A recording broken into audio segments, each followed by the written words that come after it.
Welcome back to Legends May Live, where we explore the strange, the mysterious, and the downright eerie. I'm Drew, and today we're looking at 3 stories that make us question reality itself. On a summer night after work, an EMT who we'll call John got in his car and relaxed his shoulders from the tension of the day. Life as an EMT was always unpredictable. One day you may get a call for someone stuck between their toilet and the wall. Another, you might be needed at the scene of a devastating and bloody accident.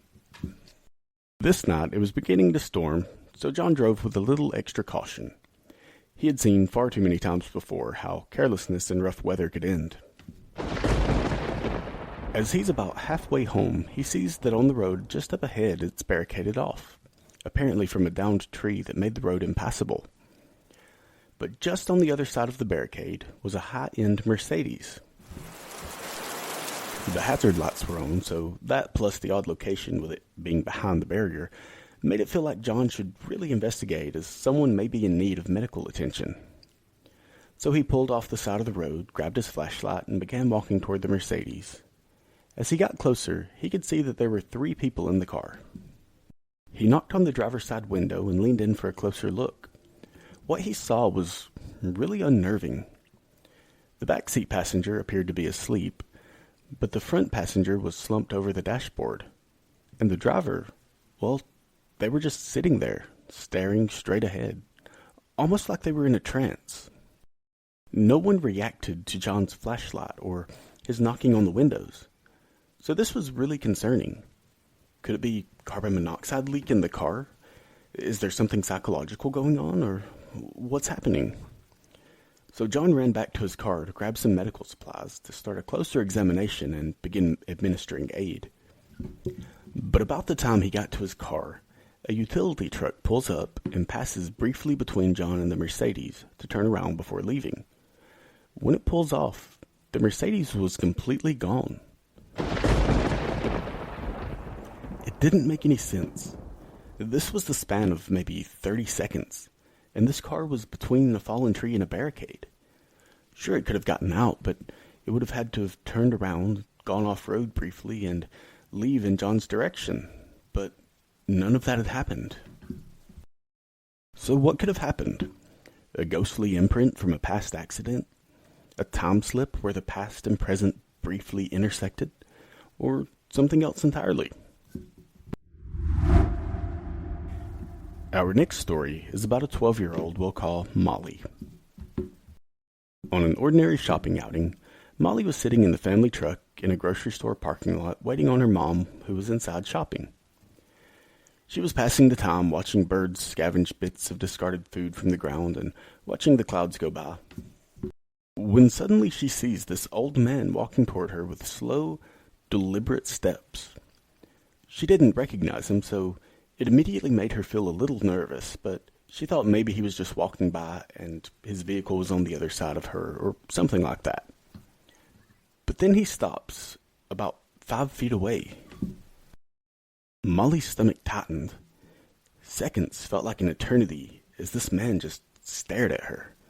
There were no words, no movements, just the weight of his gaze. He had this expression that was really odd and hard to pinpoint. It was a mix of vacant yet knowing, and it was just eerie and all around unsettling. Then he just turned and walked away. For years this moment stayed in Molly's mind. This bizarre interaction filled her with questions. Who was this man? Why did he stop? And what was with his unnerving expression? Nevertheless, life continued as it does, and though the memory wasn't always at the forefront of her mind, Molly never let go of the odd experience entirely. It was always there among the thousands of other moments that had passed along the way. Then, years later, as an adult, she and her family were sitting together watching old videos from a trip to Yellowstone they took when she was around 1 or 2 years old. As they're watching the videos, they're enjoying the nostalgia, when suddenly Molly notices someone in the background. It's the same man, wearing the same clothes, and he has the same unsettling expression. It's like he was watching them through the screen. sickening wave of disbelief crashes over her. It wasn't just someone who resembled him. It was him.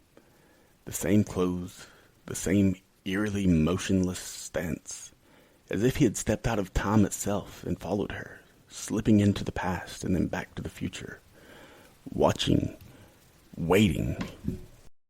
The realization hit hard. This wasn't just a stranger, but someone who had been present at two different moments of her life, nearly a decade apart, with some apparent interest in her. Could this figure be someone watching over Molly, appearing at key moments in her life?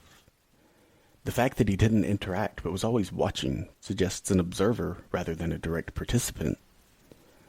Still, others wonder if it's something like a shapeshifter or mimics or some otherworldly entity who take on human forms. Or maybe it's more mundane. Could Molly's mind have subconsciously linked to unrelated people? Our last story takes place in 1979, when two English couples, Jeff and Pauline Simpson, and Lynn and Cynthia Gisby, set off on a road trip through France, heading to Spain for a vacation. As the two couples drove through France, they looked over the beautiful countryside and impressive architecture until they finally decided it was time to call it a day and find a place to stay for the night. They pulled off the main road as they found a hotel. It was old-fashioned and had this kind of elegant charm to it. Out front there was this big antique wooden sign, and as they made their way inside, the two couples looked around a bit to see that this place was like something from the 19th century. The owner of this place must have gone all out, because none of this seemed like it was just made to look old. It was like it was old. Outdated, but just really well kept up. As they approached the counter, the receptionist greeted them, and fitting in with the theme of this hotel, he was dressed in an odd old-fashioned uniform. They checked in, and as they began to settle into their rooms, they started to discuss among themselves how strange this whole place is. I mean, it's one thing to go all in on the decor and designs, but this place really overdid it. All of the furniture inside was antique. Sure, it was well kept, but antique furniture, while beautiful, lacks a degree of comfort. But that's not all. There were no modern conveniences like telephones or TVs, and even the doors had wooden latches instead of locks. Still, this was fine for one night. They just needed to grab a bite to eat and a bed to sleep in anyway. So before calling it a night, the two couples went to a nearby tavern for dinner, and apparently this place must have been some sort of partner with the hotel, because much like the guests and workers in the hotel, the people here were also in old-fashioned clothes. After some dinner conversation and shared laughs, they paid for their meal, which, to their pleasant surprise, was unusually cheap. Then they headed back to the hotel to get some sleep. Despite how odd the hotel seemed at first, the couples had a restful night's sleep and even took some photos of the building before checking out. After that, they hit the road and went to Spain.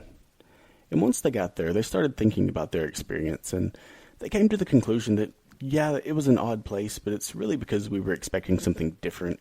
It really wasn't bad, and the prices were just so good. So they decided they would return to the hotel on their way back through. Once they wrapped up their adventure in Spain, they started to head back the same way they came. But as they're going along, retracing their route, they start getting closer to where the hotel was, so they're looking out the window to make sure they don't miss their exit. But then they finally get to the exact spot where they had stayed, and there was no trace of the hotel. Not even the antique wooden sign out front.